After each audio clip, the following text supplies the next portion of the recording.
Friends, ಎಲ್ಲರಿಗೂ ನಮಸ್ಕಾರ. ಜ್ಞಾನಗಂಗೋತ್ರಿ ಸಂಸ್ಥೆಯ ಇನ್ಕ್ವೆಸ್ಟ್ ಪ್ರಚಲಿತ ಘಟನೆಗಳ ಸರಣಿಗೆ ತಮ್ಮೆಲ್ಲರಿಗೂ ಮತ್ತೊಮ್ಮೆ ಸ್ವಾಗತ. ಇವತ್ತು ನಾವು ಸಂಚಿಕೆ ಸಂಖ್ಯೆ 875 ಡಿಸ್ಕಸ್ ಮಾಡ್ತಾ ಇದ್ವಿ. ದಿನಾಂಕ 24 ಮೇ 2025.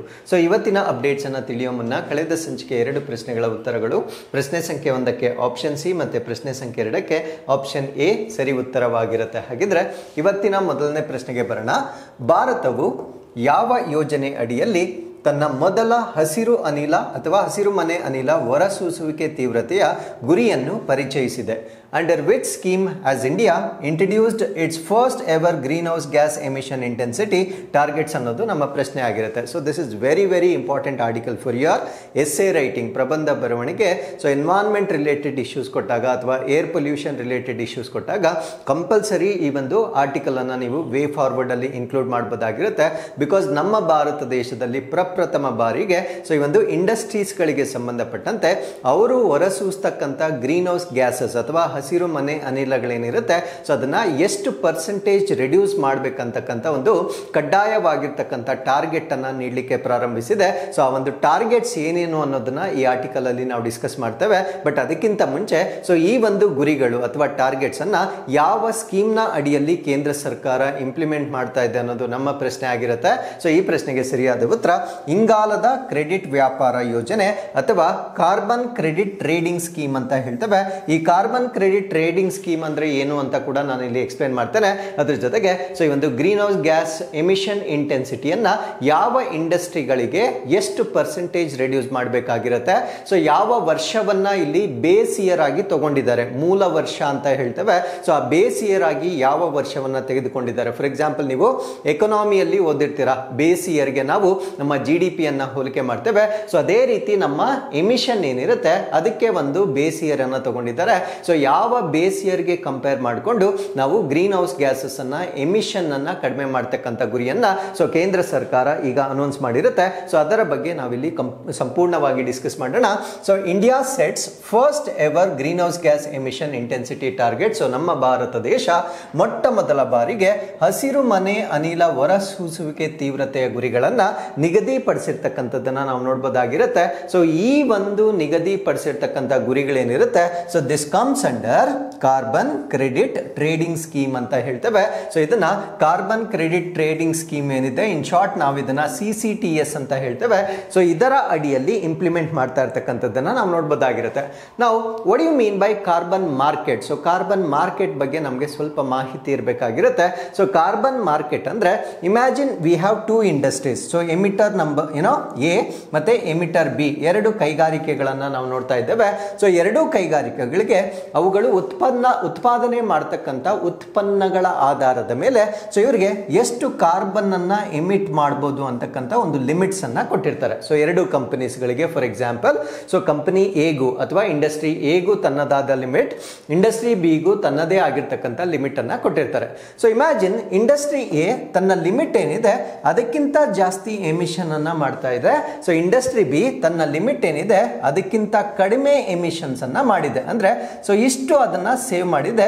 ಸೊ ಇಷ್ಟನ್ನ ಮಾತ್ರ ಅದು ಎಮಿಟ್ ಮಾಡಿರ್ತಕ್ಕಂಥದ್ದನ್ನ ನಾವು ನೋಡಬಹುದಾಗಿರುತ್ತೆ. ಸೊ ಅದರ ಅರ್ಥ ಇಂಡಸ್ಟ್ರಿ ನಂಬರ್ ಬಿ ಏನಿರುತ್ತೆ ಅದು ಅವರು ಕೊಟ್ಟಿರ್ತಕ್ಕಂಥ ಟಾರ್ಗೆಟ್ ಗಿಂತ ಇನ್ನೂ ಕಡಿಮೆ ಒಂದು ಎಮಿಷನ್ ಅನ್ನ ಮಾಡಿರ್ತಕ್ಕಂಥದ್ದನ್ನ ನಾವು ನೋಡಬಹುದಾಗಿರುತ್ತೆ. ಹಾಗಿದ್ರೆ ಸೊ ಈ ಒಂದು ಕೈಗಾರಿಕೆ ಸರ್ಪ್ಲಸ್ ಅಲ್ಲಿರುತ್ತೆ. ಸರ್ಪ್ಲಸ್ ಅಂದ್ರೆ ಕೊಟ್ಟಿರ್ತಕ್ಕಂಥ ಟಾರ್ಗೆಟ್ ಗಿಂತ ಕಡಿಮೆ ಕಾರ್ಬನ್ ಅನ್ನ ಅದು ಹೊರಸೂಸಿರ್ತಕ್ಕಂಥ ಕಂಪನಿ ಆಗಿರುತ್ತೆ.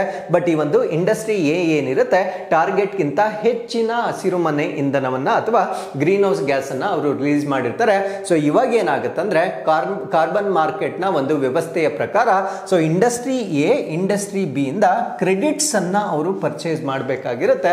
ಸೊ ಇದರಿಂದ ಡಬಲ್ ಅಡ್ವಾಂಟೇಜ್ ಆಗುತ್ತೆ. ಮೊದಲನೇ ಅಡ್ವಾಂಟೇಜ್ ಏನಂದ್ರೆ ಸೊ ನೆಕ್ಸ್ಟ್ ಇಯರ್ಗೆ ಇಂಡಸ್ಟ್ರಿ ಎ ಆ ಪೊಲ್ಯೂಷನ್ ಅನ್ನ ಕಡಿಮೆ ಮಾಡ್ತಕ್ಕಂಥ ಪ್ರಯತ್ನಗಳನ್ನ ಮಾಡ್ತಾರೆ. ಬಿಕಾಸ್ ಈ ವರ್ಷ ಅದಕ್ಕೆ ಲಾಸ್ ಆಗಿರುತ್ತೆ. ಯಾಕಂದ್ರೆ ಅವರು ಕಾರ್ಬನ್ ಕ್ರೆಡಿಟ್ಸ್ ಅನ್ನ ಪರ್ಚೇಸ್ ಮಾಡಬೇಕು. ಕಾರಣ ಏನು ಅಂದ್ರೆ ಅವ್ರು ಕೊಟ್ಟಿರ್ತಕ್ಕಂಥ ಲಿಮಿಟ್ ಗಿಂತ ಅವರು ಎಕ್ಸೀಡ್ ಆಗಿರ್ತಾರೆ. ಸೊ ಅದಾದ್ಮೇಲೆ ಕಂಪನಿ ಬಿಗೆ ಅಥವಾ ಇಂಡಸ್ಟ್ರಿ ಬಿಗೆ ಮೋಟಿವೇಶನ್ ಆಗುತ್ತೆ. ಯಾಕಂದ್ರೆ ಸೊ ಅವರು ಗ್ರೀನ್ ಹೌಸ್ ಗ್ಯಾಸಸ್ ಅನ್ನ ಕಡಿಮೆ ಪ್ರೊಡ್ಯೂಸ್ ಮಾಡಿದ್ದ ಕಾರಣಕ್ಕಾಗಿ ಸೊ ಅವರು ತಾವು ಉಳಿಸಿರ್ತಕ್ಕಂಥ ಒಂದು ಲಿಮಿಟ್ ಅನ್ನ ಬೇರೆ ಕೈಗಾರಿಕೆಗಳಿಗೆ ಮಾರಾಟ ಮಾಡಬಹುದಾಗಿರುತ್ತೆ. ಸೊ ಈ ಒಂದು ಕಾಂಪಿಟೇಷನ್ ಇಂದ ಗ್ರೀನ್ ಹೌಸ್ ಗ್ಯಾಸಸ್ ಎಮಿಷನ್ ಅನ್ನ ನಾವು ಕಡಿಮೆ ಮಾಡ್ತಕ್ಕಂಥ ಪ್ರಯತ್ನಗಳನ್ನ ಮಾಡಬಹುದಾಗಿರುತ್ತೆ. ಈ ಒಂದು ಕಾನ್ಸೆಪ್ಟ್ ಅನ್ನ ನಾವೇನಂತ ಕರಿತೀವಿ ಅಂದ್ರೆ ಕಾರ್ಬನ್ ಮಾರ್ಕೆಟ್ ಅಂತ ಕರಿತೇವೆ. ಸೊ ಈಗ ನಮ್ಮ ಭಾರತ ದೇಶ ಇಂಟ್ರಡ್ಯೂಸ್ ಮಾಡ್ತಾ ಇರ್ತಕ್ಕಂಥ ಕಾರ್ಬನ್ ಎಮಿಷನ್ ಇಂಟೆನ್ಸಿಟಿ ಬಗ್ಗೆ ನಾವಿಲ್ಲಿ ಮುಂದುವರಿದ ಮಾಹಿತಿಯನ್ನು ನಾವು ಡಿಸ್ಕಸ್ ಮಾಡ್ತಾ ಬರೋಣ. ಸೊ ಇದನ್ನ ನೋಟಿಫೈ ಮಾಡಿರ್ತಕ್ಕಂಥದ್ದು ಯಾವಾಗ ಅಂದ್ರೆ ಈ ಒಂದು ಕಾರ್ಬನ್ ಕ್ರೆಡಿಟ್ ಟ್ರೇಡಿಂಗ್ ಸ್ಕೀಮ್ ಏನಿದೆ, ಸೊ ಇದನ್ನ ಅಧಿಸೂಚನೆ ಮಾಡಿರ್ತಕ್ಕಂಥದ್ದು ministry of power on June 28, 2023. ಅಂದ್ರೆ ಈ ನಮ್ಮ ಭಾರತ ದೇಶದ ಇಂಧನ ಸಚಿವಾಲಯವು 2023ರಲ್ಲಿ ಈ ಒಂದು ಕಾರ್ಬನ್ ಕ್ರೆಡಿಟ್ ಟ್ರೇಡಿಂಗ್ ಸ್ಕೀಮ್ ಅನ್ನ ಇಂಟ್ರಡ್ಯೂಸ್ ಮಾಡಿರುತ್ತೆ. ಸೊ ಇದರ ಅಡಿಯಲ್ಲಿ ಈಗ ಟಾರ್ಗೆಟ್ಸ್ ಅನ್ನ ಕೊಡ್ಲಿಕ್ಕೆ ಅವರು ಪ್ರಾರಂಭ ಮಾಡಿರ್ತಾರೆ. So ministry of environment, forest and climate change issued draft green house gas emission intensity target rules for 2025. So ಈ ಒಂದು ಪರಿಸರ, ಅರಣ್ಯ ಮತ್ತು ಹವಾಮಾನ ಬದಲಾವಣೆ ಸಚಿವಾಲಯ ಒಂದು ಕರಡು ಅಂದ್ರೆ ಒಂದು ಡ್ರಾಫ್ಟ್ ಅನ್ನ ಈಗ ರೆಡಿ ಮಾಡಿರ್ತಾರೆ. ಆ ಡ್ರಾಫ್ಟ್ ಯಾವುದರ ಬಗ್ಗೆ ಸೂಚಿಸುತ್ತದೆ ಅಂದ್ರೆ ಈ ಹಸಿರು ಮನೆ ಅನಿಲಗಳ ತೀವ್ರತೆ ಎಷ್ಟಿರಬೇಕು ಅಂತಕ್ಕಂಥ ಒಂದು ಡ್ರಾಫ್ಟ್ ಅನ್ನ 2025ರಲ್ಲಿ ಈಗ ಬಿಡುಗಡೆ ಮಾಡಲಾಗಿರುತ್ತೆ. ಸೊ ಈ ಒಂದು ಆ ಮಾರ್ಗಸೂಚಿಗಳ ಪ್ರಕಾರ it mandates green house gases emission intensity targets for 4 high emission industrial sectors. ಅಂದ್ರೆ ಇಲ್ಲಿ 4 ಪ್ರಮುಖವಾಗಿರ್ತಕ್ಕಂಥ ಕೈಗಾರಿಕಾ ವಲಯಗಳನ್ನ ತೆಗೆದುಕೊಂಡಿರ್ತಾರೆ. ಆ 4 ಪ್ರಮುಖವಾಗಿರ್ತಕ್ಕಂಥ ಕೈಗಾರಿಕಾ ವಲಯಗಳೇನಿರ್ತವೆ, ಸೊ ಅವುಗಳಲ್ಲಿ ಅವು ಹೆಚ್ಚು ಅಥವಾ ಎಷ್ಟು ಹಸಿರು ಮನೆ ಅನಿಲವನ್ನ ಹೊರಸೂಸಬಹುದು ಅಂತಕ್ಕಂಥ ಒಂದು ಲಿಮಿಟ್ ಅನ್ನ ಇಲ್ಲಿ ಕೊಟ್ಟಿರ್ತಾರೆ. ಸೊ ದಟ್ ಈಸ್ ಫಾರ್ 25-26 ಅಂದ್ರೆ ಪ್ರಸ್ತುತ ವರ್ಷ 2025-26ಕ್ಕೆ, 26-27 2026-27 ಅಂದ್ರೆ ಮುಂದಿನ ಆರ್ಥಿಕ ವರ್ಷಕ್ಕೆ. ಅದ್ರ ಜೊತೆಗೆ ಇಲ್ಲಿ ಯಾವ ವರ್ಷವನ್ನ ಬೇಸ್ ಇಯರ್ ಆಗಿ ತಗೊಳ್ತಾ ಇದ್ದಾರೆ ಅಂದ್ರೆ 23-24 ಅನ್ನ ಬೇಸ್ ಇಯರ್ ಆಗಿ ತಗೊಳ್ತಾ ಇರ್ತಾರೆ. ನಾವು what you mean by base year? Imagine there is a industry A. So ಅವರು 23-24 ಅಲ್ಲಿ ಒಂದು 100 ಟನ್ಸ್ ಆಫ್ ಕಾರ್ಬನ್ ಡೈಆಕ್ಸೈಡ್ ಅನ್ನ ಬಿಡುಗಡೆ ಮಾಡಿರ್ತಾರೆ ಅಂತ ನಾವು ಎಕ್ಸಾಂಪಲ್ ಅನ್ನ ತಗೊಂಡ್ರೆ, ಸೊ ಈಗ 25-26 ಅಲ್ಲಿ 25-26 ಅಲ್ಲಿ 23-24 ಅಲ್ಲಿ ಅವರು ಎಷ್ಟು ಕಾರ್ಬನ್ ಅನ್ನ ಅವರು ಎಮಿಟ್ ಮಾಡಿದ್ರು, ಸೊ ಇದನ್ನ ಎಷ್ಟು ಪರ್ಸೆಂಟೇಜ್ ರೆಡ್ಯೂಸ್ ಮಾಡ್ಬೇಕಂತಕ್ಕಂಥ ಒಂದು ಟಾರ್ಗೆಟ್ ಅನ್ನ ಕೊಡ್ತಾರೆ.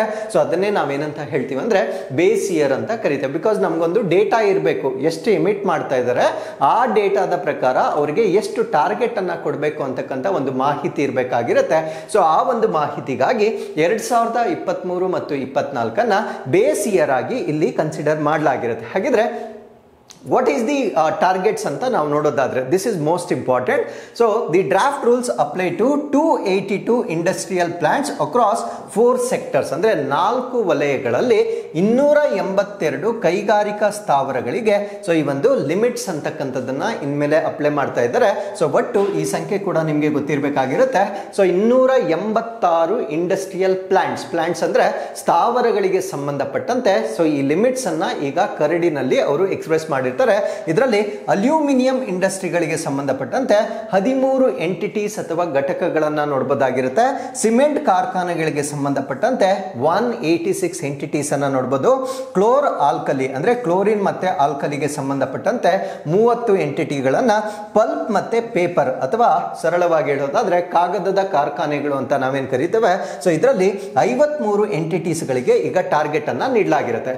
ನಾವು ವಾಟ್ ಇಸ್ ದ ಟಾರ್ಗೆಟ್ ಅಂತ ನಾವಿಲ್ಲಿ ನೋಡೋದಾದ್ರೆ, reduction targets are distributed as 40% in first year. ಅಂದ್ರೆ 2025-26ರಲ್ಲಿ 2023-24ರಲ್ಲಿ ಅವರು ಎಷ್ಟು ಎಮಿಷನ್ ಮಾಡಿರ್ತಾರೆ ಅದರಲ್ಲಿ 40% ಅನ್ನ ಅವರು ರೆಡ್ಯೂಸ್ ಮಾಡಬೇಕಾಗಿರುತ್ತೆ. ಅದಕ್ಕೆ ನಾವಿಲ್ಲಿ 23-24 ಅನ್ನ ಏನಕ್ಕೆ ಬೇಸ್ ಇಯರ್ ಆಗಿ ತಗೊಂಡಿದ್ದೀವಿ ಅಂದ್ರೆ ಈ ಪರ್ಸೆಂಟೇಜ್ ಅನ್ನ ಕ್ಯಾಲ್ಕುಲೇಟ್ ಮಾಡಲಿಕ್ಕೆ ನಮಗೆ ಸುಲಭವಾಗುತ್ತೆ. ಸೊ ಇದೇ ಎಮಿಷನ್ ಅನ್ನ 2026-27ಕ್ಕೆ 60% ರೆಡ್ಯೂಸ್ ಮಾಡಬೇಕಾಗಿರುತ್ತೆ. This is a huge number actually. So ಎಷ್ಟು ದೊಡ್ಡ ಪ್ರಮಾಣದ ಗ್ರೀನ್ ಹೌಸ್ ಗ್ಯಾಸಸ್ ಅನ್ನ ಅವರು ರಿಡ್ಯೂಸ್ ಮಾಡಬೇಕಾಗಿದ್ರೆ ಸಾಕಷ್ಟು ಮೆಥಡಾಲಜಿಯನ್ನ ಅವರು ಚೇಂಜ್ ಮಾಡ್ಕೊಳ್ಬೇಕಾಗಿರುತ್ತೆ. ರಿನ್ಯೂಬಲ್ ಎನರ್ಜಿಯನ್ನ ಅವರು ಹೆಚ್ಚಾಗಿ ಬಳಕೆ ಮಾಡ್ಕೊಳ್ಬಹುದಾಗಿರುತ್ತೆ. ಸೊ ಎಲ್ಲಾ ಪ್ರಯತ್ನಗಳನ್ನ ಮಾಡಿದೆ ಆದಲ್ಲಿ ಸೊ ಇಷ್ಟು ಪರ್ಸೆಂಟೇಜ್ ಅನ್ನ ಅವರು ರಿಡ್ಯೂಸ್ ಮಾಡಲಿಕ್ಕೆ ಸಹಾಯ ಆಗುತ್ತೆ. ಸೊ ಏನಕ್ಕೆ ಈ ಪರ್ಸೆಂಟೇಜ್ ಅನ್ನ ಅವರು ಇಂಟ್ರಡ್ಯೂಸ್ ಮಾಡ್ತಾ ಇದ್ದಾರೆ? ಡೆಫಿನೆಟ್ಲಿ ನಮ್ಮೆಲ್ಲರಿಗೂ ಗೊತ್ತಿರತಕ್ಕಂಥದ್ದೇ. So we are going through global warming ಅನ್ನ ನಾವು ಕಡಿಮೆ ಮಾಡ್ತಕ್ಕಂಥದ್ದು. ಅದ್ರ ಜೊತೆಗೆ ಈ ಒಂದು ಪ್ಯಾರಿಸ್ ಅಗ್ರಿಮೆಂಟ್ ಅಂತ ಇರುತ್ತೆ. ಸೊ ಪ್ಯಾರಿಸ್ ಅಗ್ರಿಮೆಂಟ್ ಅನ್ನ 2015ರಲ್ಲಿ ನಾವೆಲ್ಲ ಒಪ್ಕೊಂಡಿರ್ತೇವೆ. ಸೊ ಈ ಒಂದು ಪ್ಯಾರಿಸ್ ಅಗ್ರಿಮೆಂಟ್ ನ ಪ್ರಕಾರ ಈ ಆವರೇಜ್ ರೈಸ್ ಇನ್ ಟೆಂಪರೇಚರ್ ಏನಿರುತ್ತೆ ಅಂದ್ರೆ ಸರಾಸರಿ ತಾಪಮಾನ ಏನಿಕೆ ಏನಿರುತ್ತೆ ಸೊ ಅದನ್ನ 1.5 ಡಿಗ್ರಿ ಸೆಲ್ಸಿಯಸ್ ಸೆಲ್ಸಿಯಸ್ ಅಥವಾ ಮ್ಯಾಕ್ಸಿಮಮ್ 2 ಡಿಗ್ರಿ ಸೆಲ್ಸಿಯಸ್ಗಿಂತ ನಾವು ಕಡಿಮೆ ಇಡಬೇಕಾಗಿರುತ್ತೆ. ಸೊ ಈ ಒಂದು ಕಾರಣದಿಂದ ಪ್ಯಾರಿಸ್ ಅಗ್ರಿಮೆಂಟ್ ಅನ್ನ ಫುಲ್ಫಿಲ್ ಮಾಡ್ತಕ್ಕಂಥದ್ದು. ಅಂಡ್ ಬಹಳ ಇತ್ತೀಚೆಗೆ ನಾವು ಏಷ್ಯಾದಲ್ಲೇ ಪ್ರಪ್ರಥಮ ಬಾರಿಗೆ ಡೆಡ್ ಗ್ಲೇಷಿಯರ್ ಅನ್ನ ಅಥವಾ ಮೃತ ಹಿಮನದಿಯನ್ನ ಇತ್ತೀಚೆಗೆ ಘೋಷಣೆ ಮಾಡಿರ್ತಾರೆ.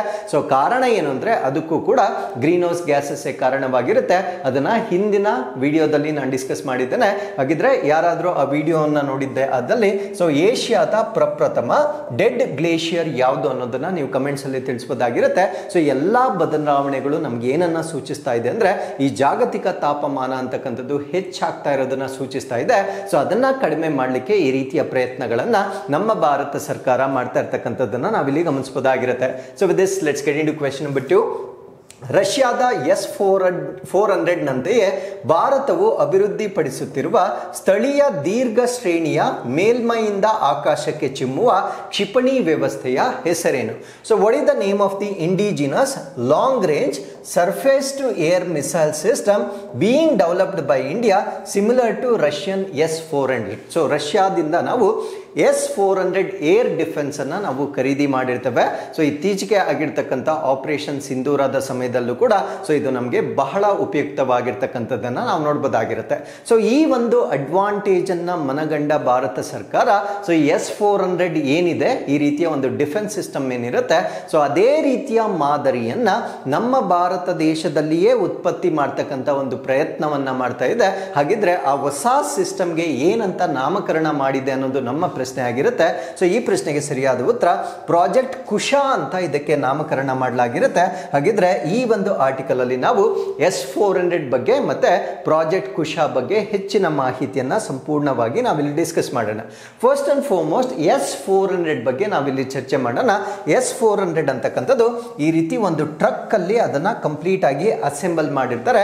ಸರ್ಫೇಸ್ ಇಂದ ಅಂದ್ರೆ ಮೇಲ್ಮೈಯಿಂದ ಗಾಳಿಗೆ ಚಿಮ್ತಕ್ಕಂಥ ಡಿಫೆನ್ಸ್ ಮೆಕ್ಯಾನಿಸಮ್ ಆಗಿರುತ್ತೆ. ಸೊ ಯಾವುದಾದ್ರೂ ರಾಷ್ಟ್ರಗಳು ಡ್ರೋನ್ಗಳ ಮುಖಾಂತರ ಅಥವಾ ಕ್ಷಿಪಣಿಗಳ ಮುಖಾಂತರ ನಮ್ಮನ್ನ ಅಟ್ಯಾಕ್ ಮಾಡಿದ್ರೆ ಸೊ ಇಲ್ಲಿಂದ ಲಾಂಚ್ ಆಗ್ತಕ್ಕಂಥ ಒಂದು ವ್ಯವಸ್ಥೆ ಏನಿರುತ್ತೆ ಸೊ ಅದು ಹೋಗಿ ಅದು ನಮ್ಮ ಮೇಲೆ ಅಥವಾ ನಮ್ಮ ಮೂಲ ಸೌಕರ್ಯಗಳ ಮೇಲೆ ಬಂದು ಅಟ್ಯಾಕ್ ಮಾಡ್ತಕ್ಕಂಥದ್ದನ್ನ ಅದು ಸ್ಟಾಪ್ ಮಾಡ್ತಕ್ಕಂಥ ಒಂದು ವ್ಯವಸ್ಥೆ ಆಗಿರುತ್ತೆ. ಸೊ ಈ ಒಂದು ವ್ಯವಸ್ಥೆಯನ್ನ ನಾವು ರಷ್ಯಾ ದೇಶದಿಂದ ಖರೀದಿ ಮಾಡಿರ್ತೇವೆ. ಸೊ ಅದನ್ನ ನಾವೇನಂತ ಕರಿತೀವಿ ಅಂದ್ರೆ S-400 ಸಿಸ್ಟಮ್ ಅಂತ ಹೇಳ್ತೇವೆ. ಸೊ ಇದೇ ರೀತಿಯ ವ್ಯವಸ್ಥೆಯನ್ನ ಈಗ ನಮ್ಮ ಭಾರತ ದೇಶದಲ್ಲಿ ಇಂಡಿಜಿನಸ್ಲಿ ಅಥವಾ ಸ್ಥಳೀಯವಾಗಿ ಡೆವಲಪ್ ಮಾಡ್ತಾ ಇರ್ತಕ್ಕಂಥದ್ದು ಸುದ್ದಿ ಆಗಿರುತ್ತೆ. ಹಾಗಿದ್ರೆ ಸೊ S-400 ಕಂಪ್ಲೀಟ್ ನೇಮ್ ಏನು ಅಂದ್ರೆ S-400 ಟ್ರಯಂಫ್ ಅಂತ ಹೇಳ್ತೇವೆ. ಸೊ ಇದರ ಮ್ಯಾಕ್ಸಿಮಮ್ ಡಿಟೆಕ್ಷನ್ ರೇಂಜ್ ಅಂದ್ರೆ ಆ ಒಂದು ಏರ್ ಅಟ್ಯಾಕ್ಸ್ ಏನಿರುತ್ತೆ ಅದನ್ನ ಎಷ್ಟು ದೂರ ಇದ್ದಾಗ ನಾವು ಡಿಟೆಕ್ಟ್ ಮಾಡಬಹುದಾಗಿರುತ್ತೆ ಅಂದ್ರೆ 600 ಕಿಲೋಮೀಟರ್ಸ್ ಅಂದ್ರೆ ಅದು 600 ಕಿಲೋಮೀಟರ್ ಇದ್ದಾಗಲೇ ನಾವು ಅದನ್ನ ಡಿಟೆಕ್ಟ್ ಮಾಡಬಹುದಾಗಿರುತ್ತೆ. ಸೊ ಅಷ್ಟು ಬೇಗ ನಾವು ಡಿಟೆಕ್ಟ್ ಮಾಡಿದಾಗ ಸೊ ನಾವು ಎಫೆಕ್ಟಿವ್ ಆಗಿ ಅದನ್ನ ಡಿಫೆಂಡ್ ಮಾಡಬಹುದಾಗಿರುತ್ತೆ. ಸೊ ಇದು ನಾನು ಹೇಳ್ತಾ ಇರೋದು ಇದು S-400 ನ ಫೀಚರ್ಸ್ ಅನ್ನ ಹೇಳ್ತಾ ಇದ್ದೇನೆ. ಸೊ ಭಾರತ ದೇಶದ್ದು ಇನ್ನೂ ತಯಾರಿ ಹಂತದಲ್ಲಿರುವುದರಿಂದ ಸೊ ಅದು ಕಂಪ್ಲೀಟ್ ಆಗಿ ಡೆವಲಪ್ ಆದ ನಂತರ ಅದರ ಫೀಚರ್ಸ್ ಅನ್ನ ನಾವು ಮುಂದೆ ಡಿಸ್ಕಸ್ ಮಾಡ್ತೇವೆ. ಹಾಗಿದ್ರೆ ಸೊ ಇದರ ಮ್ಯಾಕ್ಸಿಮಮ್ ಆಲ್ಟಿಟ್ಯೂಡ್ ಅಂದ್ರೆ ಎಷ್ಟು ಎತ್ತರದವರೆಗೆ ಅದು ಡಿಫೆನ್ಸ್ ಅನ್ನ ಮಾಡಬಹುದಾಗಿರುತ್ತೆ ಅಂದ್ರೆ ಭೂಮಿಯ ಮೇಲಿಂದ ಅಂದ್ರೆ ಮೇಲ್ಮೈನಿಂದ 300 ಕಿಲೋಮೀಟರ್ ಗಾಳಿಯವರೆಗೂ, ಅದಕ್ಕೆ ಇದನ್ನು ಹೇಳೋದು ಸರ್ಫೇಸ್ ಟು ಏರ್ ಅಂತ ಹೇಳ್ತೇವೆ.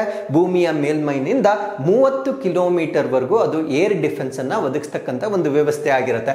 ಸೊ ಇದರ ಸ್ಪೀಡ್ ಎಷ್ಟಿರುತ್ತೆ ಅಂದ್ರೆ ಅದು ಗುರಿಗಳನ್ನ ತಲುಪಲಿಕ್ಕೆ ಯಾವ ಸ್ಪೀಡ್ ಅಲ್ಲಿ ಅದು ನುಗ್ಗುತ್ತೆ ಅಂತ ನಾವು ನೋಡೋದಾದ್ರೆ 1 ಸೆಕೆಂಡ್ಗೆ 4.8 ಕಿಲೋಮೀಟರ್ ಸ್ಪೀಡ್ ಅಲ್ಲಿ ನುಗ್ಗುತ್ತೆ. You can just see here 1 ಸೆಕೆಂಡ್ಗೆ 4.8 ಕಿಲೋಮೀಟರ್ ಸ್ಪೀಡ್ ನಲ್ಲಿ ಸೊ ಇದು ಡಿಫೆನ್ಸ್ ಅನ್ನ ಒದಗಿಸ್ತಕ್ಕಂಥ ಒಂದು ವ್ಯವಸ್ಥೆ ಆಗಿರುತ್ತೆ.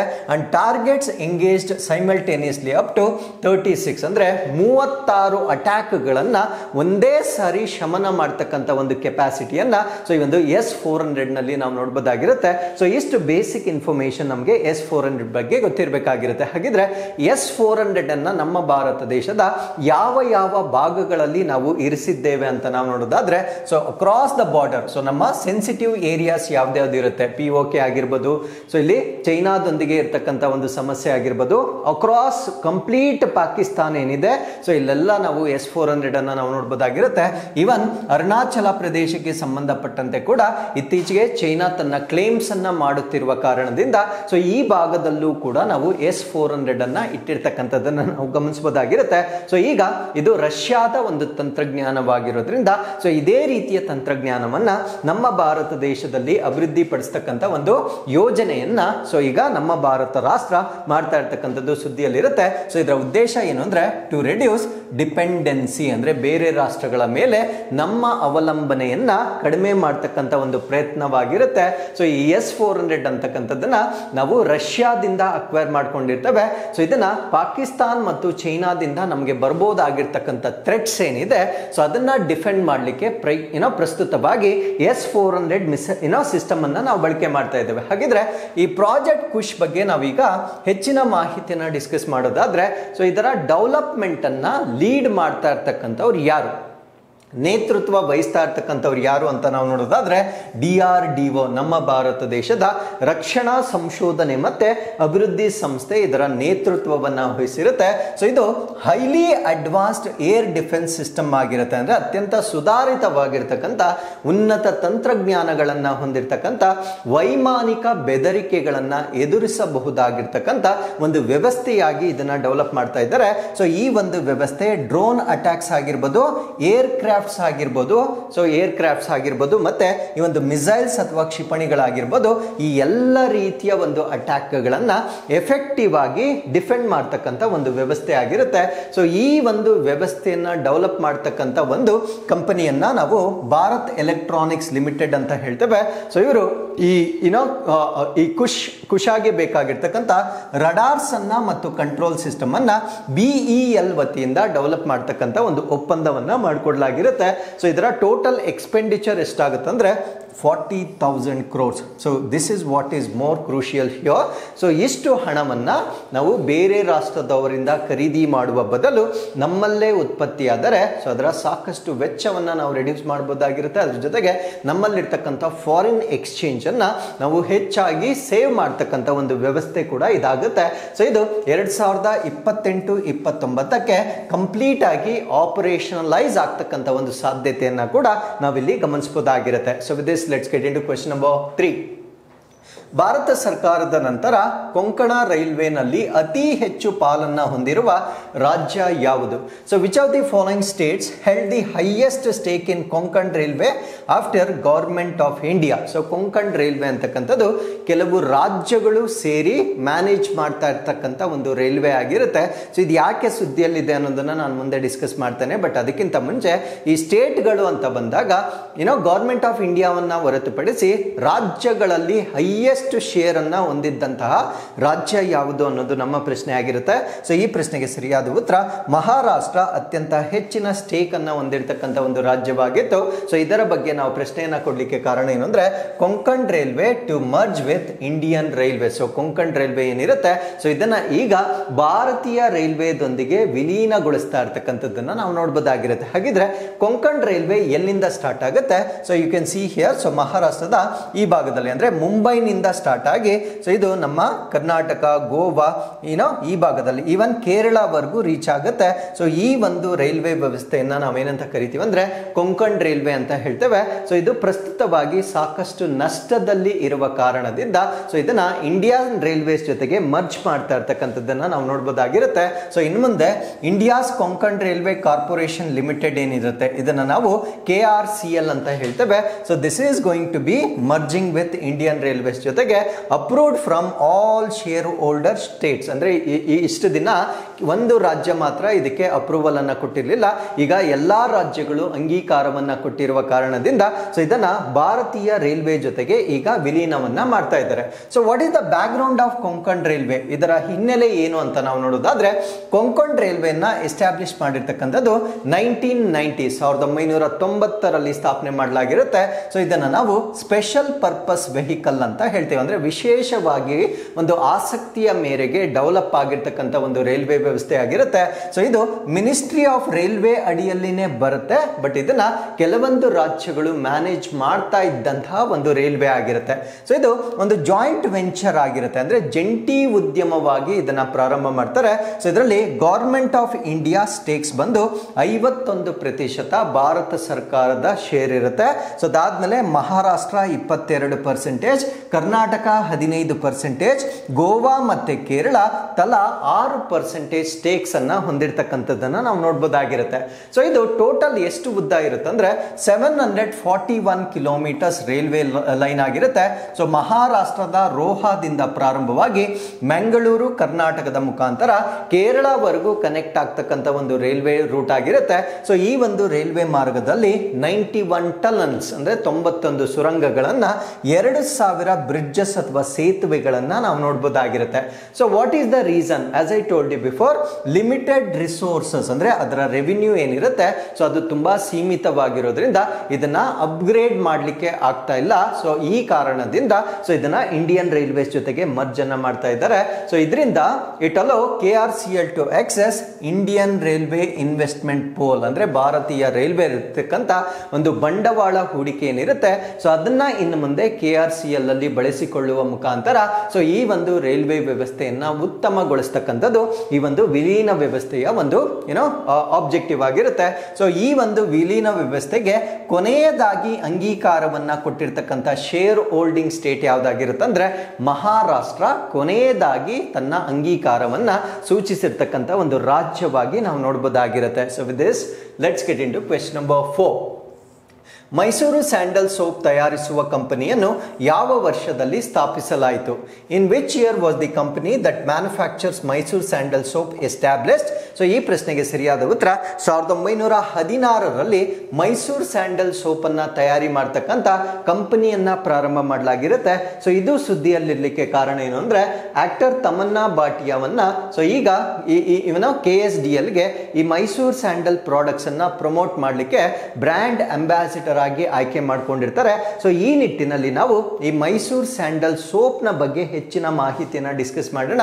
ಸೊ ಇವರನ್ನ ಬ್ರ್ಯಾಂಡ್ ಅಂಬಾಸಿಡರ್ ಆಗಿ ತೆಗೆದುಕೊಳ್ಳಿಕ್ಕೆ ಕಾರಣ ಏನು ಅಂದ್ರೆ ಸೊ ವೆಸ್ಟರ್ನ್ ಕಂಟ್ರೀಸ್ಗೆ ಮತ್ತೆ ಗಲ್ಫ್ ರೀಜನ್ಗೆ ಸೊ ಈ ಒಂದು ಪ್ರಾಡಕ್ಟ್ಸ್ ಗಳನ್ನ ಸೇಲ್ ಮಾಡ್ತಕ್ಕಂಥದ್ದು ಅಥವಾ ಅಲ್ಲಿಗೆ ಮುಟ್ಟಿಸ್ತಕ್ಕಂಥದ್ದು ಇದರ ಗುರಿಯಾಗಿರುತ್ತೆ. ಸೊ ಇವರಿಗೆ ಸಾಕಷ್ಟು ಸೋಷಿಯಲ್ ಮೀಡಿಯಾ ಫಾಲೋವರ್ಸ್ ಇರುವ ಕಾರಣದಿಂದ ಸೊ ಅದನ್ನ ಎಫೆಕ್ಟಿವ್ ಆಗಿ ಬಳಸಿಕೊಳ್ತಕ್ಕಂಥದ್ದು ಇದರ ಉದ್ದೇಶ ಅಂತಕ್ಕಂಥ ಮಾಹಿತಿ ಸರ್ಕಾರ ನೀಡಿರ್ತಕ್ಕಂಥದ್ದನ್ನ ನಾವು ನೋಡಬಹುದಾಗಿರುತ್ತೆ. So what is the target? So ಇವರನ್ನ ಅಂಬಾಸಿಡರ್ ಆಗಿ ಮಾಡಿರ್ತಕ್ಕಂಥದ್ದು ಯಾವ ಗುರಿಯನ್ನ ತಲುಪಲಿಕ್ಕೆ ಮಾಡಿದ್ದಾರೆ ಅಂತ ನಾವು ನೋಡೋದಾದ್ರೆ so increasing annual turnover to 5000 crores by 2028 ಅಂದ್ರೆ 2028ರ ವೇಳೆಗೆ ವಾರ್ಷಿಕ ವಹಿವಾಟನ ಅಂದ್ರೆ ಒಂದು ವರ್ಷಕ್ಕೆ ನಡೀತಕ್ಕಂಥ ಒಂದು ಮಾರಾಟ ಏನಿದೆ ಅದನ್ನ 5000 ಕೋಟಿಗೆ ಹೆಚ್ಚಿಸ್ತಕ್ಕಂಥದ್ದು ಇದರ ಉದ್ದೇಶವಾಗಿ ನಾವು ನೋಡಬಹುದಾಗಿರುತ್ತೆ. ಸೊ ಇವರಿಗೆ 2 years ಕಾಂಟ್ರಾಕ್ಟ್ ಅನ್ನ ಮಾಡ್ಕೊಂಡಿರ್ತಾರೆ. 6.2 ಕೋಟಿ ಹಣವನ್ನ ನೀಡುವ ಮುಖಾಂತರ ಸೊ ಇವರನ್ನ ಬ್ರ್ಯಾಂಡ್ ಅಂಬಾಸಿಡರ್ ಆಗಿ ಆಯ್ಕೆ ಮಾಡಲಾಗಿರುತ್ತೆ. ಸೊ ಈಗ Karnataka soaps and detergents limited ಇದನ್ನ ನಾವು KSDL ಅಂತ ಹೇಳ್ತೇವೆ. ಸೊ ಇದರ ಅಡಿಯಲ್ಲಿ ಈ ಒಂದು ಮೈಸೂರು ಸ್ಯಾಂಡಲ್ ಸೋಪ್ ಅನ್ನ ಮ್ಯಾನುಫ್ಯಾಕ್ಚರ್ ಮಾಡಲಾಗುತ್ತೆ. ಸೊ ಈಗ ನಾವು Karnataka soaps and detergents limited ಬಗ್ಗೆ ಬೇಸಿಕ್ ಮಾಹಿತಿಯನ್ನ ಡಿಸ್ಕಸ್ ಮಾಡೋದಾದ್ರೆ ಇದು ಸ್ಟೇಟ್ ಓನ್ಡ್ ಎಂಟರ್ಪ್ರೈಸಸ್ ಆಗಿರುತ್ತೆ, ಅಂದ್ರೆ ಸರ್ಕಾರಿ ಸ್ವಾಮ್ಯದಲ್ಲಿರ್ತಕ್ಕಂಥ ಒಂದು ಉದ್ಯಮವಾಗಿ ನಾವು ಇದನ್ನ ನೋಡಬಹುದಾಗಿರುತ್ತೆ. ಸೊ ಇದನ್ನ ಎಸ್ಟಾಬ್ಲಿಷ್ ಮಾಡಿರ್ತಕ್ಕಂಥದ್ದು 1916ರಲ್ಲಿ ಇದನ್ನ ಎಸ್ಟಾಬ್ಲಿಷ್ ಮಾಡಿರ್ತಾರೆ. ಸೊ ಇದು renowned for manufacturing Mysuru sandal soap. So Mysuru sandal soap ಅನ್ನ ತಯಾರಿ ಮಾಡಲಿಕ್ಕೆ ಸೊ ಇದು ಹೆಸರುವಾಸಿಯಾಗಿರುತ್ತೆ. ಸೊ ಇಲ್ಲಿ 100% ಪ್ಯೂರ್ ಸ್ಯಾಂಡಲ್ವುಡ್ ಆಯಿಲ್ ಅನ್ನ ಬಳಕೆ ಮಾಡ್ತಾರೆ, ಅಂದ್ರೆ 100% ಶುದ್ಧವಾಗಿರ್ತಕ್ಕಂಥ ಶ್ರೀಗಂಧದ ಎಣ್ಣೆಯನ್ನ ಸೊ ಇಲ್ಲಿ ಸೋಪ್ ಅನ್ನ ತಯಾರಿ ಮಾಡಲಿಕ್ಕೆ ಬಳಕೆ ಮಾಡ್ತಕ್ಕಂಥದ್ದು ಇದು ಅತ್ಯಂತ ಹೆಸರುವಾಸಿ ಆಗ್ಲಿಕ್ಕೆ ಒಂದು ಪ್ರಮುಖವಾದ ಕಾರಣವಾಗಿರುತ್ತೆ. ಸೊ ಮೇಜರ್ ರೆವಿನ್ಯೂ ಅನ್ನ ಕೊಡ್ತಕ್ಕಂಥ ರಾಜ್ಯಗಳು ಯಾವುದು ಅಂದ್ರೆ ಅಫ್ಕೋರ್ಸ್ ನಮ್ಮ ಕರ್ನಾಟಕ, ಆಂಧ್ರ ಪ್ರದೇಶ, ತೆಲಂಗಾಣ, ತಮಿಳುನಾಡು, ಕೇರಳ ಮತ್ತು ಮಹಾರಾಷ್ಟ್ರ. ಸೊ ಇಷ್ಟು ರಾಜ್ಯಗಳು ಈ ಒಂದು ಪ್ರಾಡಕ್ಟ್ ನಿಂದ ಅತ್ಯಧಿಕ ಒಂದು ರೆವಿನ್ಯೂ ಅನ್ನ ಕೊಡ್ತಕ್ಕಂಥ ರಾಜ್ಯಗಳಾಗಿರ್ತವೆ. ಸೊ ಇದರ ಇದರ ವರ್ಕ್ ಫೋರ್ಸ್ ಕಾಂಪೋಸಿಷನ್ ಅನ್ನು ನಾವು ನೋಡೋದಾದ್ರೆ 89% ಆಫ್ ದಿ ವರ್ಕ್ ಫೋರ್ಸ್ ಇದರಲ್ಲಿ ಕೆಲಸ ಮಾಡ್ತಕ್ಕಂಥವ್ರು ನಮ್ಮ ಕನ್ನಡಿಗರಾಗಿರ್ತಕ್ಕಂಥದ್ದನ್ನ ನಾವಿಲ್ಲಿ ಗಮನಿಸಬಹುದಾಗಿರುತ್ತೆ. So with this let's get into question number 5. ಭಾರತವು ಯಾವ ಅವಧಿಗೆ ಏಷ್ಯನ್ ಉತ್ಪಾದಕ ಸಂಸ್ಥೆಯ ಅಧ್ಯಕ್ಷತೆಯನ್ನ ಅಧಿಕೃತವಾಗಿ ವಹಿಸಿಕೊಂಡಿದೆ? India has officially assume the chairmanship of the Asian productivity organisation for which term ಅಂತಕ್ಕಂಥದ್ದು ನಮ್ಮ ಪ್ರಶ್ನೆ ಆಗಿರುತ್ತೆ. ಸೊ ಇದನ್ನ ನಾವು APO ಅಂತ ಹೇಳ್ತೇವೆ. APO ಅಂದ್ರೆ ಏನು ಅಂತ ನಾನು ಮುಂದೆ ಡಿಸ್ಕಸ್ ಮಾಡ್ತೇನೆ. ಸೊ ಈಗ APOಗೆ ನಮ್ಮ ಭಾರತ ದೇಶ ಅಧಿಕೃತವಾಗಿ ಅಧ್ಯಕ್ಷ ಸ್ಥಾನವನ್ನ ವಹಿಸಿಕೊಂಡಿರುತ್ತೆ. ಯಾವ ವರ್ಷಕ್ಕೆ ಅನ್ನೋದು ನಮ್ಮ ಪ್ರಶ್ನೆ ಆಗಿತ್ತು. ಸೊ ಈ ಪ್ರಶ್ನೆಗೆ ಸರಿಯಾದ ಉತ್ತರ 2025-26ಕ್ಕೆ ಈ ಒಂದು ಅಧ್ಯಕ್ಷ ಸ್ಥಾನವನ್ನ ವಹಿಸಿಕೊಂಡಿರುತ್ತೆ. ಸೊ ಏನಿದು APO ಅಂತಕ್ಕಂಥದ್ದನ್ನ ಇಲ್ಲಿ ನಾವು ಸಂಪೂರ್ಣವಾಗಿ ಡಿಸ್ಕಸ್ ಮಾಡೋಣ. ಸೊ APO ಅಂತಕ್ಕಂಥದ್ದು 1961 ಎಸ್ಟಾಬ್ಲಿಷ್ ಆಗಿರ್ತಕ್ಕಂಥ ಒಂದು ಸಂಸ್ಥೆ ಆಗಿರುತ್ತೆ. ಸೊ ಇದೊಂದು ಟೋಕಿಯೋ ಬೇಸ್ಡ್ ಆರ್ಗನೈಸೇಷನ್ ಅಥವಾ ಟೋಕಿಯೋ ಮೂಲದ ಒಂದು ಅಂತರ ಸರ್ಕಾರಿ ಸಂಸ್ಥೆಯಾಗಿ ನಾವು ಏಷ್ಯನ್ ಉತ್ಪಾದಕ ಸಂಸ್ಥೆಯನ್ನ ನೋಡಬಹುದಾಗಿರುತ್ತೆ.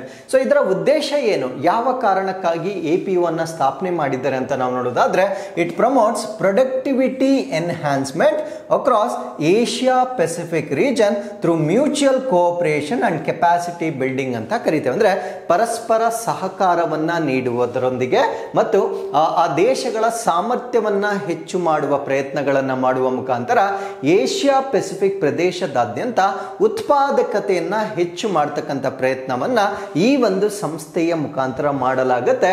ಸೊ APOದಲ್ಲಿ ಪ್ರಸ್ತುತವಾಗಿ 21 ಸದಸ್ಯ ರಾಷ್ಟ್ರಗಳನ್ನ ನಾವು ನೋಡಬಹುದಾಗಿರುತ್ತೆ. ಸೊ ಅದರಲ್ಲಿ ಕೆಲವೊಂದನ್ನ ನಾವು ಮೆನ್ಷನ್ ಮಾಡೋದಾದ್ರೆ, ನಮ್ಮ ಭಾರತ ದೇಶ ಮೆಂಬರ್ ಕೂಡ ಆಗಿರುತ್ತೆ, ಫೌಂಡಿಂಗ್ ಮೆಂಬರ್ ಕೂಡ ಆಗಿರುತ್ತೆ, ಅಂದ್ರೆ ಸಂಸ್ಥಾಪಕ ಸದಸ್ಯ ರಾಷ್ಟ್ರ ಕೂಡ ಆಗಿರುತ್ತೆ. ಸೊ ಇದರ ಜೊತೆಗೆ Japan, south Korea, Indonesia, Vietnam ಮತ್ತೆ ಹಲವಾರು ಬೇರೆ ರಾಷ್ಟ್ರಗಳನ್ನ ಈ ಒಂದು ಸಂಸ್ಥೆಯಲ್ಲಿ ಸದಸ್ಯರಾಗಿ ನಾವು ನೋಡಬಹುದಾಗಿರುತ್ತೆ. ಸೊ ನಮ್ಮ ಭಾರತ ರಾಷ್ಟ್ರ ಫೌಂಡಿಂಗ್ ಮೆಂಬರ್ ಆಗಿರುತ್ತೆ. ಸೊ ಇದರಿಂದ ಇದು ಪ್ರಮುಖ ಪಾತ್ರವನ್ನ ವಹಿಸ್ತಕ್ಕಂಥ ಒಂದು ರಾಷ್ಟ್ರವಾಗಿರುತ್ತೆ. ಇದನ್ನ ನಮ್ಮ ಭಾರತ ದೇಶದಿಂದ ರೆಪ್ರೆಸೆಂಟ್ ಮಾಡ್ತಕ್ಕಂಥವ್ರು ಯಾರು ಅಂತ ನಾವು ನೋಡೋದಾದ್ರೆ, department for promotion of industry and internal trade ಏನಿರುತ್ತೆ, ಸೊ ಇದರ ವತಿಯಿಂದ ನಮ್ಮ ಭಾರತ ದೇಶವನ್ನ ರೆಪ್ರೆಸೆಂಟ್ ಮಾಡ್ತಾರೆ. ಅದರರ್ಥ ನಮ್ಮ ಭಾರತ ದೇಶದ ಕೈಗಾರಿಕೆ ಮತ್ತು ಆಂತರಿಕ ವ್ಯಾಪಾರ ಉತ್ತೇಜನ ಇಲಾಖೆ ಏನಿರುತ್ತೆ, ಸೊ ಇದು APOದಲ್ಲಿ ನಮ್ಮ ಭಾರತ ದೇಶವನ್ನ ಪ್ರತಿನಿಧಿಸ್ತಕ್ಕಂಥ ಒಂದು ಇಲಾಖೆಯಾಗಿ ನಾವು ಇದನ್ನ ಕನ್ಸಿಡರ್ ಮಾಡಬಹುದಾಗಿರುತ್ತೆ. So with this let's get into question number 6. 2025ರಲ್ಲಿ PDS ಅಂದ್ರೆ ಪಬ್ಲಿಕ್ ಡಿಸ್ಟ್ರಿಬ್ಯೂಷನ್ ಸಿಸ್ಟಮ್, ಸಾರ್ವಜನಿಕ ವಿತರಣಾ ವ್ಯವಸ್ಥೆ ಅಂತ ಹೇಳ್ತೇವೆ. ಸೊ ಇದನ್ನು ಸುಧಾರಿಸಲು ಪ್ರಾರಂಭಿಸಲಾದ ಡಿಜಿಟಲ್ ಉಪಕ್ರಮಗಳಲ್ಲಿ ಈ ಕೆಳಗಿನವುಗಳಲ್ಲಿ ಯಾವುದು ಒಂದಲ್ಲ ಅಂತ ನಾವು ಪ್ರಶ್ನೆ ಕೇಳಿದ್ದೇವೆ. ಅಂದ್ರೆ which of the following is not one of the digital initiatives launched to improve PDS in 2025. So ನಮ್ಮ ಭಾರತ ದೇಶದಲ್ಲಿ ಈ ಆಹಾರ ಧಾನ್ಯಗಳನ್ನ ಪರ್ಟಿಕ್ಯುಲರ್ ಆಗಿ ಸೊ ಒಂದು PDS ನ ಮುಖಾಂತರ ವಿತರಣೆ ಮಾಡ್ತಕ್ಕಂಥದ್ದನ್ನ ನಾವು ನೋಡಬಹುದಾಗಿರುತ್ತೆ.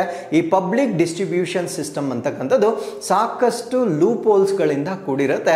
ಎಷ್ಟೇ ಪ್ರಯತ್ನಗಳನ್ನ ಮಾಡಿದ್ರು ಕೂಡ ಆ ಪಿಲಿಫ್ರೇಜ್ ಅಥವಾ ಸೋರಿಕೆಯನ್ನ ತಡೀತಕ್ಕಂಥದ್ದು ಕಷ್ಟವಾಗಿರೋದನ್ನ ನಾವು ನೋಡಬಹುದಾಗಿರುತ್ತೆ. ಸೊ ಅದನ್ನ ಪ್ರಿವೆಂಟ್ ಮಾಡಲಿಕ್ಕೆ ಇನ್ನೂ 3 ಆಪ್ಗಳನ್ನ ಈಗ ಡೆವಲಪ್ ಮಾಡಿರ್ತಾರೆ. ಆ ಡಿಜಿಟಲ್ ಪ್ಲಾಟ್ಫಾರ್ಮ್ಸ್ ಅಥವಾ ಆಪ್ಸ್ ನಾವು ಕೊಟ್ಟಿರ್ತಕ್ಕಂಥ ಆಯ್ಕೆಗಳಲ್ಲಿ 3 ಮಾತ್ರ ಕರೆಕ್ಟ್ ಆಗಿರುತ್ತೆ, ಒಂದು ಇದರಲ್ಲಿ ರಾಂಗ್ ಆಪ್ಷನ್ ಇರುತ್ತೆ. ಸೊ ಅದು ಯಾವುದು ಅನ್ನೋದು ನಮ್ಮ ಪ್ರಶ್ನೆ ಆಗಿರುತ್ತೆ. ಈ ಪ್ರಶ್ನೆಗೆ ಸರಿಯಾದ ಉತ್ತರ POS ಸಮರ್ಥ ಯೋಜನೆ ಏನಿದೆ, ಸೊ ಇದು ಈ ಒಂದು ವ್ಯವಸ್ಥೆಯಲ್ಲಿ ಇಲ್ಲದೆ ಇರತಕ್ಕಂಥ ಒಂದು ಆಪ್ಷನ್ ಆಗಿರುತ್ತೆ.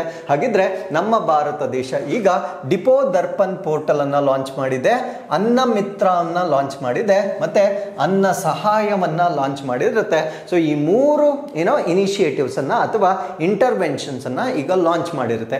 ಏನಕ್ಕೆ ಈ 3 ಡಿಜಿಟಲ್ ಇನಿಷಿಯೇಟಿವ್ಸ್ ಅನ್ನ ಲಾಂಚ್ ಮಾಡಿದೆ ಅಂದ್ರೆ, ಸೊ ಆ 3 ಡಿಜಿಟಲ್ ಇನಿಷಿಯೇಟಿವ್ಸ್ ಅನ್ನ ನಾವು depot Darpan portal, so once again I am repeating, depot Darpan portal ಅಂತ ಹೇಳ್ತೇವೆ, ಅನ್ನ ಮಿತ್ರ ಅಂತ ಹೇಳ್ತೇವೆ, ಅನ್ನ ಸಹಾಯತ ಅಂತ ಹೇಳ್ತೇವೆ. ಏನಕ್ಕೆ ಈ 3 ಡಿಜಿಟಲ್ ಪ್ಲಾಟ್ಫಾರ್ಮ್ಸ್ ಅನ್ನ ಲಾಂಚ್ ಮಾಡಿರ್ತಾರೆ ಅಂದ್ರೆ, enhance transparency and efficiency in public distribution system, ಅಂದ್ರೆ ಸಾರ್ವಜನಿಕ ವಿತರಣಾ ವ್ಯವಸ್ಥೆ ವ್ಯವಸ್ಥೆಯಲ್ಲಿ ಪಾರದರ್ಶಕತೆ ಮತ್ತು ದಕ್ಷತೆಯನ್ನ ಹೆಚ್ಚಿಸ್ತಕ್ಕಂಥದ್ದು ಇದರ ಉದ್ದೇಶವಾಗಿ ನಾವು ನೋಡ್ಬೋದಾಗಿರುತ್ತೆ. ಈಗ ಒಂದೊಂದನ್ನೇ ನಾವು ಸಪರೇಟ್ ಆಗಿ ಡಿಸ್ಕಸ್ ಮಾಡೋದಾದ್ರೆ ಮೊದಲನೇದನ್ನ ನಾವು ಡಿಪೋ ದರ್ಪಣ್ ಪೋರ್ಟಲ್ ಅಂತ ಹೇಳ್ತೇವೆ.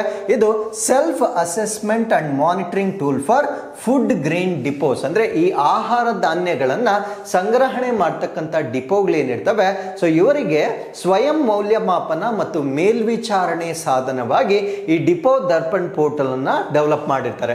ಸೊ ಅದಾದ್ಮೇಲೆ it is designed to digitally monitor food grain depots operated by Food Corporation of India and Central Warehousing Corporation. This is most important. So ಭಾರತೀಯ ಆಹಾರ ನಿಗಮ ಮತ್ತು ಇದರ ಜೊತೆಗೆ ಕೇಂದ್ರೀಯ ಉಗ್ರಾಣ ನಿಗಮ ಅಂತ ಹೇಳ್ತೇವೆ. ಸೊ ಇವರಿಬ್ರು ಏನ್ ಮಾಡ್ತಾರೆ ಅಂದ್ರೆ ಡಿಪೋಗಳಲ್ಲಿ ಆಹಾರ ಧಾನ್ಯಗಳನ್ನ ಡಿಜಿಟಲ್ ರೂಪದಲ್ಲಿ ಮೇಲ್ವಿಚಾರಣೆ ಮಾಡಲಿಕ್ಕೆ ಸೊ ಈ ಒಂದು ಇನಿಷಿಯೇಟಿವ್ ಅನ್ನ ಪ್ರಾರಂಭ ಮಾಡಲಾಗಿರುತ್ತೆ. ಅದ್ರ ಜೊತೆಗೆ ಇಲ್ಲಿ ಇಂಟರ್ನೆಟ್ ಆಫ್ ಥಿಂಗ್ಸ್ ಸೆನ್ಸಾರ್ಸ್ ಅನ್ನ ಬಳಕೆ ಮಾಡ್ತಾರೆ. CCTV ಸರ್ವೆಲೆನ್ಸ್ ಅನ್ನ ಕೂಡ ಸೊ ಇಲ್ಲಿ ಟೆಕ್ನಾಲಜಿ ಜೊತೆಗೆ ಇಂಟಿಗ್ರೇಟ್ ಮಾಡಿರ್ತಕ್ಕಂಥದ್ದನ್ನ ನಾವು ನೋಡಬಹುದಾಗಿರುತ್ತೆ. ಸೊ ಎರಡನೇ ಇನಿಷಿಯೇಟಿವ್ ಅನ್ನ ನಾವು ಅನ್ನ ಮಿತ್ರ ಆಪ್ ಅಂತ ಹೇಳ್ತೇವೆ. ಸೊ ಇದೊಂದು ಮೊಬೈಲ್ ಅಪ್ಲಿಕೇಶನ್ ಆಗಿರುತ್ತೆ. ಸೊ ಏನಕ್ಕೆ ಇದನ್ನ ಡೆವಲಪ್ ಮಾಡಿದ್ದಾರೆ ಅಂದ್ರೆ PDS stakeholders including fair price shop dealers, ಅಂದ್ರೆ ಈ ನ್ಯಾಯ ಬೆಲೆ ಅಂಗಡಿಗಳು ಅಂತ ನಾವೇನ್ ಹೇಳ್ತೇವೆ. ಸೊ ಆ ಅಂಗಡಿ ವಿತರಕರಿಗೆ ಸೇರಿದಂತೆ PDS ಪಾಲುದಾರರಿಗೆ ಡೆವಲಪ್ ಮಾಡಿರ್ತಕ್ಕಂಥ ಒಂದು ಮೊಬೈಲ್ ಅಪ್ಲಿಕೇಶನ್ ಆಗಿ ನಾವು ಇದನ್ನ ನೋಡಬಹುದಾಗಿರುತ್ತೆ. ಮೂರನೇದನ್ನ ನಾವು ಅನ್ನ ಸಹಾಯತಾ ಪ್ಲಾಟ್ಫಾರ್ಮ್ ಅಂತ ಹೇಳ್ತೇವೆ. ಸೊ ಇದೊಂದು ಗ್ರಿವೆನ್ಸ್ ರೆಡ್ರೆಸಲ್ ಸಿಸ್ಟಮ್, ಅಂದ್ರೆ ಕುಂದುಕೊರತೆಗಳನ್ನ ಬಗೆಹರಿಸ್ತಕ್ಕಂಥ ಒಂದು ವೇದಿಕೆ ಆಗಿರುತ್ತೆ. ಸೊ ಯಾರ ಕುಂದುಕೊರತೆಗಳು ಅಂದ್ರೆ ಬೆನಿಫಿಷಿಯರೀಸ್, ಅಂದ್ರೆ ಫಲಾನುಭವಿಗಳು ಅಂತ ಹೇಳ್ತೇವೆ. ಯಾವ ಯೋಜನೆಯ ಫಲಾನುಭವಿಗಳು ಅಂದ್ರೆ ಪ್ರಧಾನ ಮಂತ್ರಿ ಗರೀಬ್ ಕಲ್ಯಾಣ ಅನ್ನ ಯೋಜನೆ ಏನಿದೆ, ಸೊ ಈ ಒಂದು ಯೋಜನೆಯ ಫಲಾನುಭವಿಗಳಿಗೆ ಏನಾದರೂ ಕುಂದುಕೊರತೆಗಳಿದ್ದರೆ ಸೊ ಅವರು ಈ ಒಂದು ಅನ್ನ ಸಹಾಯತಾ ವೇದಿಕೆ ಮುಖಾಂತರ ತಮ್ಮ ಕುಂದುಕೊರತೆಗಳನ್ನ ಬಗೆಹರಿಸಿಕೊಳ್ತಕ್ಕಂಥ ಪ್ರಯತ್ನಗಳನ್ನ ನಾವು ಮಾಡಬಹುದಾಗಿರುತ್ತೆ. ಸೊ ಇನಿಷಿಯಲಿ ಇದನ್ನ ಗುಜರಾತ್, ಜಾರ್ಖಂಡ್, ತೆಲಂಗಾಣ, ತ್ರಿಪುರ ಮತ್ತೆ ಉತ್ತರ ಪ್ರದೇಶದಲ್ಲಿ ಲಾಂಚ್ ಮಾಡಲಾಗಿರುತ್ತೆ. ಸೊ ಗ್ರಾಜುಯಲಿ ಬೇರೆ ಎಲ್ಲ ರಾಜ್ಯಗಳಿಗೆ ಇದನ್ನ ವಿಸ್ತರಣೆ ಮಾಡ್ತಾರೆ. So what is the significance of this initiative? ಯಾವ ಕಾರಣಕ್ಕಾಗಿ ಮಾಡಿದ್ದಾರೆ ಅಂದ್ರೆ ಸೊ ಇದು ಫುಡ್ ಸೆಕ್ಯೂರಿಟಿ ಇನ್ಫ್ರಾಸ್ಟ್ರಕ್ಚರ್, ನಮ್ಮ ಭಾರತ ದೇಶದಲ್ಲಿ ಆಹಾರ ಭದ್ರತೆ ಮೂಲ ಸೌಕರ್ಯವನ್ನ ಬಲಪಡಿಸತಕ್ಕಂಥದ್ದು, ಟ್ರಾನ್ಸ್ಪರೆನ್ಸಿ ಮತ್ತೆ ಎಫಿಷಿಯನ್ಸಿಯನ್ನ ಹೆಚ್ಚು ಮಾಡ್ತಕ್ಕಂಥದ್ದು ನಮ್ಮ ಭಾರತ ದೇಶದ ವಿಕಸಿತ್ ಭಾರತ್ ಕನಸು ಏನಿದೆ, ಸೊ ಆ ಒಂದು ಕನಸನ್ನ ನಾವು ಡಿಜಿಟಲ್ ಇನಿಷಿಯೇಟಿವ್ ನ ಮುಖಾಂತರ ಸಾಕಾರಗೊಳಿಸಬಹುದಾಗಿರುತ್ತೆ. ಸೊ ಈ ನಿಟ್ಟಿನಲ್ಲಿ ಡಿಜಿಟಲ್ ಇಂಟರ್ಫಿಯರೆನ್ಸ್ ಅನ್ನ ಹೆಚ್ಚು ಮಾಡ್ತಾ ಇರ್ತಕ್ಕಂಥ ಒಂದು ವ್ಯವಸ್ಥೆ ಆಗಿರುತ್ತೆ. ಸೊ ಇಲ್ಲಿಗೆ we have come to inquest challenge number 875. So ಇಲ್ಲಿಗೆ ನೀವು ವಿಡಿಯೋನ ಪಾಸ್ ಮಾಡ್ಕೊಳ್ಳಿ. ಸೊ ಇದು ಪ್ರಶ್ನೆ ಸಂಖ್ಯೆ 1 ಆಗಿರುತ್ತೆ. ಸೊ ಇನ್ನೊಂದು ಪ್ರಶ್ನೆ ಸಂಖ್ಯೆ 2 ಆಗಿರುತ್ತೆ. ಸೊ ಎರಡೂ ಪ್ರಶ್ನೆಗಳಿಗೆ ನೀವು ಉತ್ತರವನ್ನು ನೀಡಬಹುದಾಗಿರುತ್ತೆ. So once again I will meet you with next episode of current affairs. Till then keep reading for your examinations and once again I will meet you in next episode. Thank you very much for watching this. Thank you.